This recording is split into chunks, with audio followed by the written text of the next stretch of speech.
Okay, let's be real. If you've ever felt like you're drowning in a sea of information, just fighting to keep your head above water, then this is for you. We're going to talk about a method that's backed by science, one that's designed to work with your brain, not against it. Let's get into it. Does this look familiar? Staring at pages and pages of notes, all written in straight lines, trying to study for a big test, and just feeling like nothing is sticking?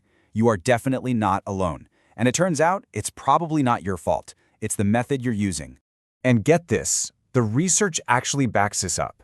As we've moved to getting everything digitally, endless PDFs and slide decks, our ability to actually remember and understand stuff has taken a nosedive. We're just passively scrolling, not actively learning. So how do we fix it? So here's our roadmap. We'll kick things off with the study struggle we all know and love. Then we'll introduce a smarter way to learn. After that, we dive into the cool science, your brain's 2 channels, and how to manage your mental bandwidth. And finally, we'll look at the proof that it works and talk about your new learning superpower. All right, first up, let's really dig into the heart of the problem, the study struggle.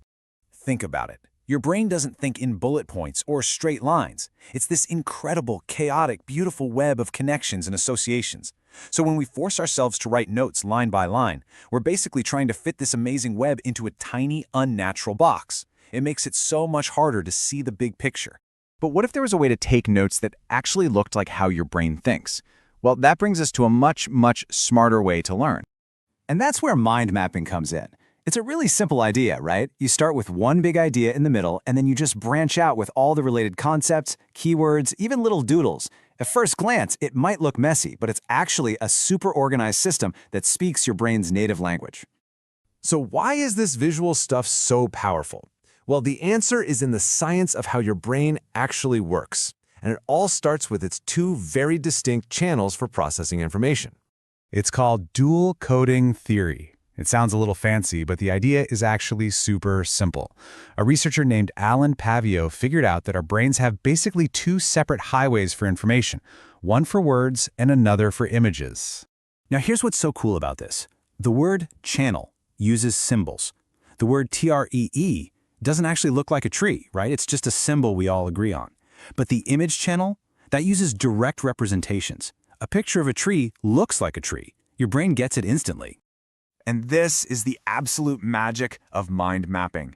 By combining keywords, which are verbal, with images, colors, and layout, which are nonverbal, you are lighting up both of your brain's channels at the exact same time. You're creating way more connections, which literally doubles your chances of remembering it. It is, no joke, a memory cheat code.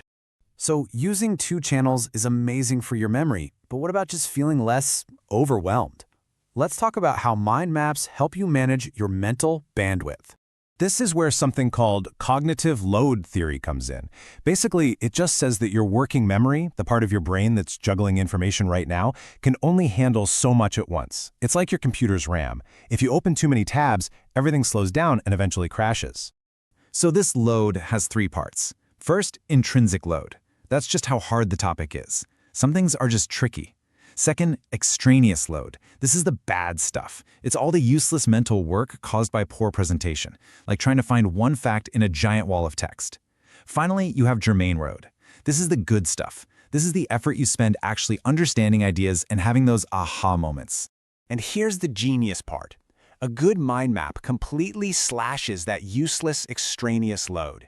You don't have to waste your brain power trying to figure out how ideas are connected. The map shows you instantly. This frees up all that precious mental energy so you can focus it on the germane load, the deep thinking where real learning actually happens. Okay, the theory is fascinating. It sounds great, but does this stuff actually work in the real world? Let's take a look at the proof. So researchers got 80 college students together and had them use mind mapping for their classes over a 3-month period. They wanted to see if this technique could boost 2 really important things: their confidence in their own abilities and their resilience when things got tough. And the results were, wow. Just look at this jump in academic self-efficacy, which is basically their belief that they could succeed. Before mind mapping, the average score was around 129. After 3 months, it shot up to nearly 158. They didn't just learn more, they believed they could learn more, which is a total game changer. And then look at academic resilience, their ability to bounce back from setbacks. The average score went from just under 52 all the way up to over 75. This means students felt way more capable of overcoming challenges, all just by changing the way they took their notes.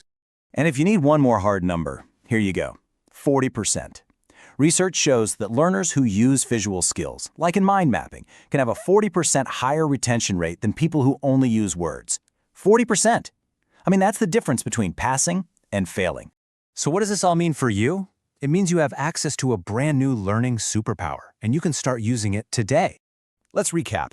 Mind mapping isn't just about making pretty pictures. It's a scientifically proven tool that activates your brain's dual coding power. It cuts down on the useless mental clutter to make your learning way more efficient. And it's been shown to boost not just what you remember, but also the confidence and resilience you need to succeed. So I'll leave you with this question. Take a look at the notes you're taking right now. Are they just a passive log of information you've heard? Or are they an active tool that's helping you connect ideas, see the big picture, and actually build lasting knowledge? The choice is yours.